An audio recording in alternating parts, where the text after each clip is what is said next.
오늘 그 말씀 교회 주시는 하나님의 말씀은 요한복음 15장 10절입니다. 요한복음 15장 10절 이 말씀으로 순종과 사랑 어느 것이 먼저 드려져야 하나? 라는 제목으로 하나님 말씀 나누겠습니다. 내가 아버지의 계명을 지켜 그의 사랑 안에 거하는 것 같이 너희도 내 계명을 지키면 내 사랑 안에 거하리라. 요한복음 15장 10절 말씀인데요. 제가 올해 들어 제가 큐티 설교를 더 많이 나누겠다 하고서도 시리즈 설교를 이렇게 쭉 따라가다 보니까 그동안 많이 못했습니다. 이번에 코로나 사태로 당분간 이제 온라인 예배를 드리는 동안에 이제 간략하게라도 큐티 설교를 좀 여러 번 이렇게 나눠보려는 그런 마음이 있습니다. 그리고 앞으로는 그 시리즈 설교 중간이라도 큐티 설교로 나누는 게 좋겠다 하는 게 있으면 잠깐 한숨 쉬어도 갈 겸해서 중간이라도 가끔씩 짧은 큐티 설교를 나누고자 합니다. 제가 금요일 아침에 우리 교회 카톡방에 이제 큐티를 안 나눈다 싶으면 그 주일은 짧은 큐티 설교가 진행되구나 하고 좋아하시면서 기대하시면 되겠습니다. 오늘 영상에서도 우리가 잠깐 본 것처럼 교회를 데리러 이제 주님이 다시 오시기 전에 그 재림의 때를 알리는 여러 전조들이 있는데요. 누가복음 21장 11절에 보면 예수님은 곳곳에 큰 지진과 기근과 전염병이 있을 것이라는 말씀으로 이제 그 대표적인 징조 세 가지를 말씀하셨습니다. 지진은 문명이 발달한 지금은 이제 가스가 터진다든지 뭐 큰 건물이 무너진다든지 해서 예전보다 더 큰 피해를 낳기 때문에 상대적으로 큰 지진이 되는 거라고 보고요. 기근은 지구 온난화의 영향으로 앞으로 점점 더 심해질 거라고 합니다. 아무 대책 없이 이제 이대로 가면은 남북극이 다 녹아가지고 훨씬 더 많이 녹아서 2050년쯤에는 이제 각 나라의 유명한 해변 도시들이 바닷물에 잠긴다는 그런 경고를 담은 기사들도 계속 나오고 있습니다. 그리고 전염병도 이 교통의 발달로 어느 한 곳에서 시작된 전염병이 이제 전 세계적으로 예전보다 훨씬 더 빨리 확산되는 그런 특성이 이제 점점 더 심해질 가능성이 이제 크다고 볼 수 있죠. 그래서 참 아이러니컬하게도 인류의 문명이 더 발달하게 되는 마지막 때가 되어 갈수록 곳곳에 큰 지진과 기근과 전염병이 더 심해지게 되겠구나 하는 그런 생각을 하게 됩니다. 이러한 때에 우리 그리스도인만은 이 시대와 이런 재난의 사건들이 무엇을 가리키고 있는지 정확하게 알 수 있는 그런 특권을 가진 참 축복된 사람들이라고 믿습니다. 오늘 짧지만 제가 이로큐티 형태로 함께 나누는 이 큐티 메시지를 통해서 바로 그러한 특권을 어떻게 잘 사용하면서 주님 오실 날을 기다려야 할지 이 부분을 우리가 함께 살펴보았으면 합니다. 이로큐티에서 첫 번째 질문이 오늘 내게 주실 말씀이 무엇인가 하는 것인데요. 지난 주중에 제가 묵상하게 된 말씀 중 오늘 나누고 싶은 말씀은 요한복음 15장 10절 말씀입니다. 제가 다시 읽어보겠습니다. 내가 아버지의 계명을 지켜 그의 사랑 안에 거하는 것 같이 너희도 내 계명을 지키면 내 사랑 안에 거하리라. 두 번째 질문은 이 말씀이 왜 와닿았는가 하는 겁니다. 보통 이 두 번째 질문에 대한 답을 찾을 때 그날 말씀을 놓고 이제 여러 가지 질문을 던져보게 되기가 쉬운데요. 우선 저는 이 구절에서 예수님이 지키신 아버지의 계명이 뭘까 하는 게 궁금해졌습니다. 하나님의 아들이신 예수님도 지켜야 할 계명이 따로 있나? 원래부터 하나님의 사랑 안에 거하는 분이었는데 무슨 아버지의 계명을 지켜야만 그 아버지의 사랑 안에 거하게 된다고 하나? 그건 아니지 않을까? 이런 생각을 이제 해보게 되었습니다. 묵상을 좀 더 해보다가 여기서 예수님 말씀하신 아버지의 계명은 하나님의 아들로 이 땅에 오셔서 이루어야 했던 그 십자가 구원의 사명을 가리키는 거구나 이제 하는 깨달음을 얻게 되었습니다. 저자들에게 이런 말씀을 하실 때는 아직 그 사명을 다 이루신 시점은 아니지만 그 사명을 이루신 상태를 가정하고 말씀하신다는 것을 또 알 수 있었습니다. 근데 예수님은 바로 그렇게 아버지 하나님께 받은 계명을 지켜서 그분의 사랑 안에 거하는 것을 내가 예수님의 계명을 지켜서 주의 사랑 안에 거하는 것과 같은 일로 놓고 말씀하시는 게 마음에 특별히 새롭게 와닿았습니다. 그만큼 순종을 중시하시는 분이구나. 그리고 그 순종은 사랑과 밀접하게 연결되어 있구나 하는 걸 이제 느낄 수 있었고요. 이로큐티의 세 번째 질문은 하나님은 누구신가 하는 것입니다. 오늘 제게 주신 이 한 구절의 말씀에서 볼 때 하나님은 누구신가를 이제 찾아보는 건데요. 하나님은 예수님이 아버지의 계명에 순종하는 것과 그 아버지의 사랑 안에 거하는 것이 지금 내가 주의 계명을 지키고 그 주의 사랑 안에 거하는 삶의 모본이 된다는 사실을 내가 잘 이해하고 순종하기를 바라시는 분이다. 이 부분을 이제 묵상해 보게 되었고요. 이렇게 뒤에 네 번째 질문은 오늘 묵상 중에 내게 주신 이 한 구절의 말씀이 이제 그 한 구절의 말씀에서 나는 누구인가, 내 문제는 무엇인가를 찾는 것입니다. 이 말씀을 묵상하면서 이제 되돌아보게 된 제 문제는 이것입니다. 내가 주의 말씀에 순종하고 그의 사랑 안에 거하는 삶을 놓고 그것이 곧 예수님이 아버지의 계명을 지켜서 그의 사랑 안에 거하는 것과 같은 구도를 갖는 것이라는 사실을 충분히 의식하면서 살고 있는가? 이걸 돌아볼 때 충분하지 못하다. 이 부분을 반성하게 되었습니다. 그렇다면 그것을 의식하며 사는 것과 그렇지 못한 채 사는 것의 차이가 무엇일까? 이 부분을 또 묵상해 보게 되었는데요.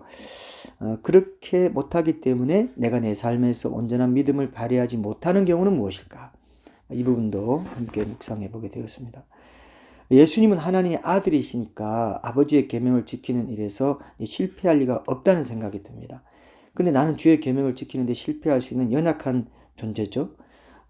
오늘 이 구절에서 보면 예수님은 너희도 내 계명을 지키면 내 사랑 안에 거하리라, 이런 말씀으로 내가 주의 사랑 안에 거하려면 주의 계명을 지켜야 한다는 조건적인 약속을 하고 계십니다. 그러니까 이것부터가 부담이 되지 않을 수 없다는 거죠. 예수님은 하나님의 아들이시니까 아버지의 계명을 지키실 수 있어서 아버지의 사랑 안에 거하게 된 것인데, 어떻게 그 구도를 똑같이 내가 주의 계명을 순종해서 그의 사랑 안에 거하게 되는 것에 그대로 적용하실 수가 있는가 하는 겁니다. 만약 이런 구도가 정말 동일한 것으로 적용할 수 있는 거라면 예수님도 하나님의 계명을 지키는데 연약하고 실패할 가능성을 지닌 존재였어야 됩니다. 물론 가정에 불과한 거지만 아무튼 그래야 이렇게 동등하게 비교할 수 있는 거 아닌가 생각되었습니다. 근데 이쯤에서 저는 이 구절에서 중대한 차이 하나를 발견하게 되었는데요. 예수님이 지키신 계명은 아버지의 계명이었습니다.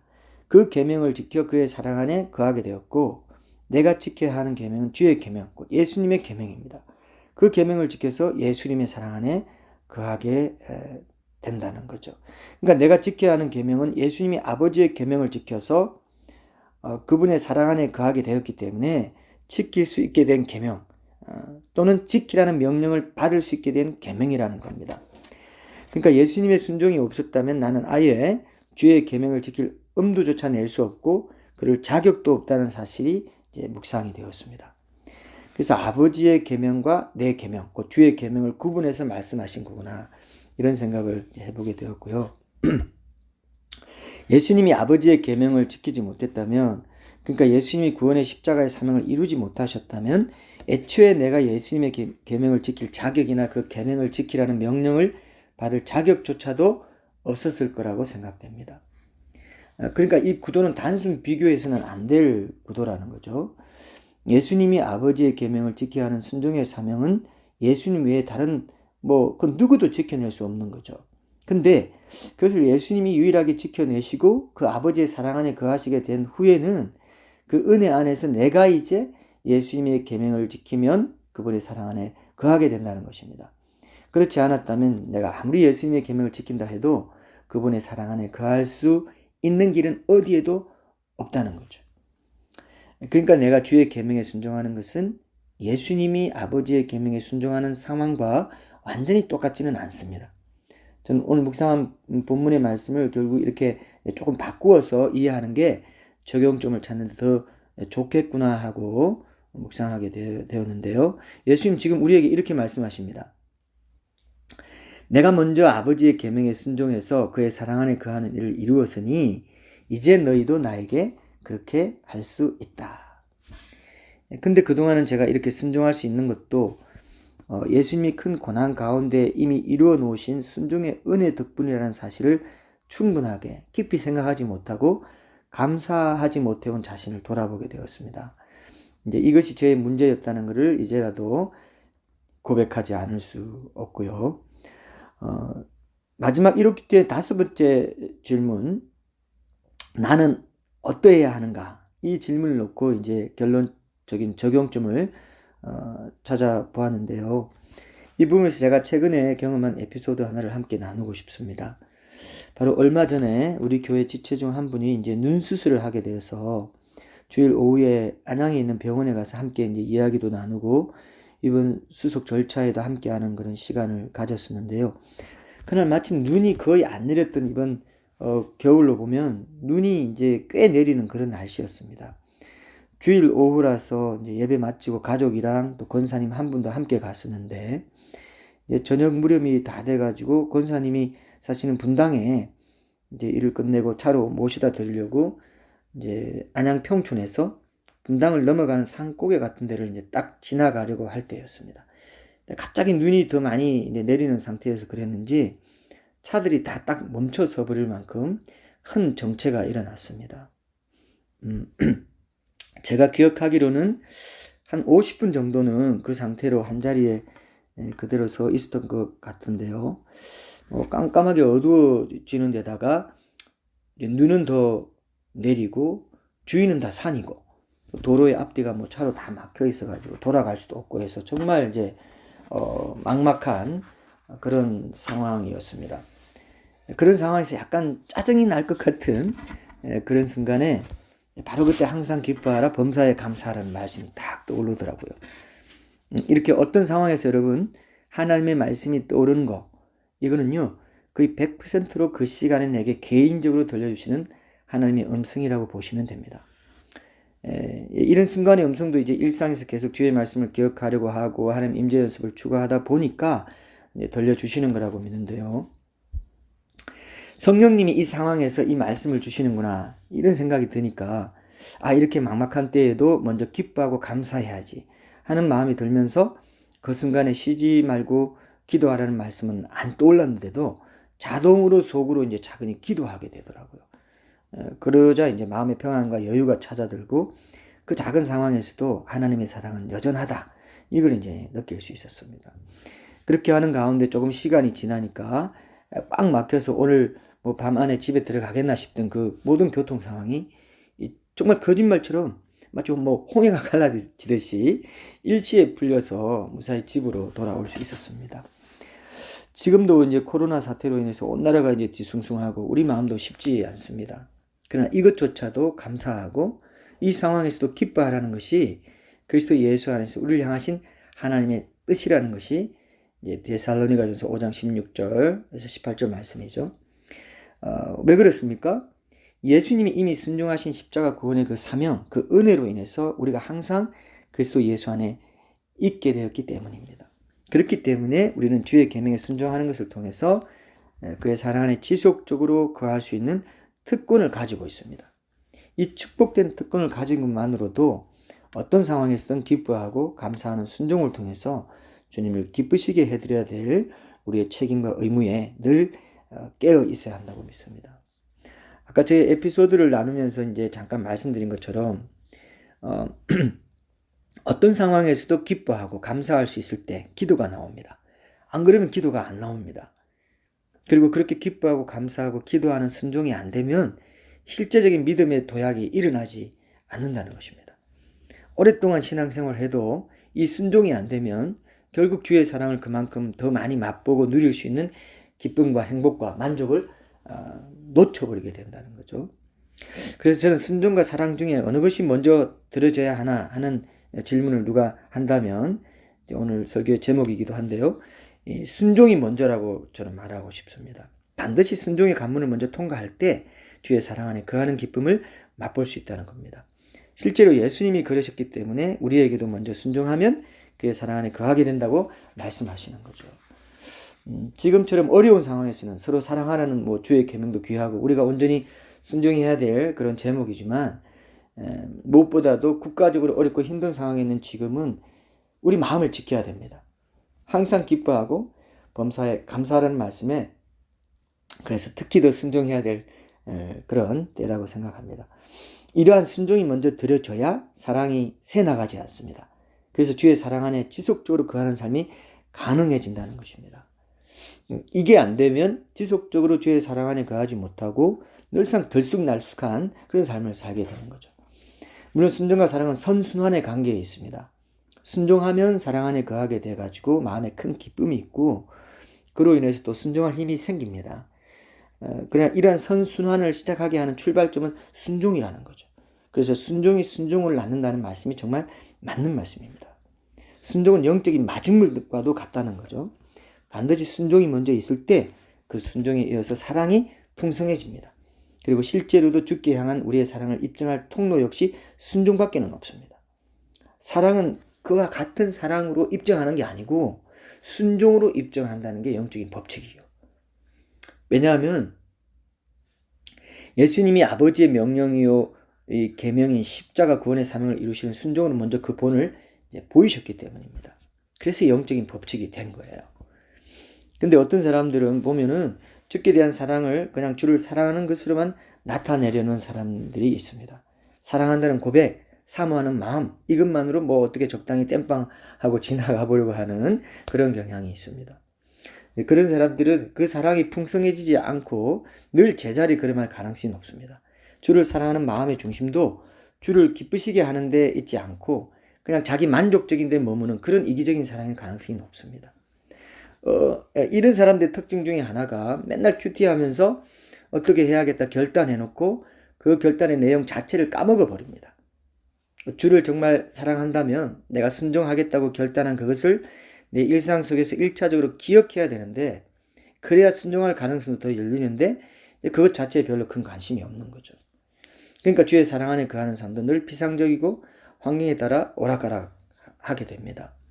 이런 사람들이 또 다른 특징 중 하나가 뭐냐면은 순종할 기분이 나고 순종할 환경이나 여건이 갖춰지면 그때 가서 순종해 보겠다 이렇게 생각한다는 거죠.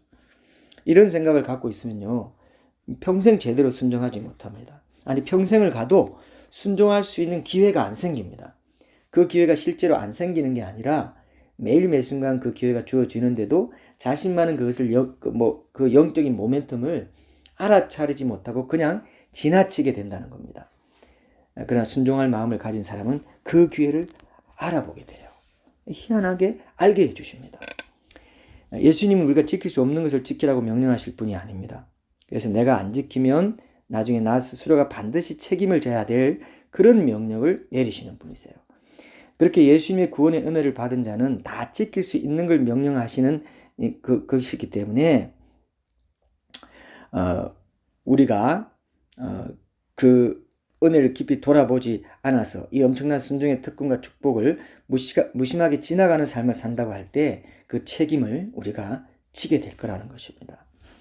자, 오늘 저에게 그리고 이렇게 큐티 설교를 통해서 우리 공동체 각자에게 주시는 주의 말씀을 듣고 이 순종과 사랑의 선순환의 관계에 대해서 우리 자신의 삶의 자리를 깊이 돌아보길 원합니다. 그래서 주님 오실 때가 정말 가까운 이 마지막 때에 날마다 새로운 순종과 사랑의 온전한 그 순환의 관계를 사모하면서 주님 앞에 엎드리게 되길 바랍니다. 잠깐 기도하겠습니다. 하나님, 오늘 첫 온라인 예배를 통해서 변함없이 우리에게 주의 말씀을 공급해 주시니 감사합니다. 오늘은 특별히 우리를 위해 아버지의 계명에 순종하신 예수님의 그 구원의 은혜 안에서 이제 우리도 예수님의 계명에 순종하고 그 사랑 안에 거할 수 있는 특권과 축복을 누리게 된 사실을 함께 살펴보았습니다. 순종을 의무나 부담으로 여기지 않고 주님 안에서만 누릴 수 있는 큰 그 특권과 축복으로 알아서 즐거이 순종하는 삶으로 주의 사랑 안에 지속적으로 거하게 하시고 그로 인해서 특별히 이 코로나 사태로 힘든 요즘과 같은 때에도 항상 기뻐하고 쉬지 않고 기도하며 또 범사에 감사하라는 그 주의 명령에 기꺼이 순종할 수 있도록 저희를 주의 은혜 가운데 굳건히 붙잡아 주시고 불쌍히 여겨주시고 때마다 시마다 날마다 주님 은혜로 함께하여 주시옵소서. 지금은 우리 주 예수 그리스도의 은혜와 하나님의 사랑과 성령님의 교통하심이 주의 구원의 은혜 안에서 온전한 순종의 삶을 통해 주께 영광 올려드리기를 소원하고 일상의 삶의 자리에서도 늘 주의 사랑 안에 거하기를 소원하며 담대히 세상으로 나아가는 우리 그 말씀교회 모든 지체들의 삶 가운데 영원토록 함께하여 주시옵기를 간절히 축원하옵나이다. 아멘.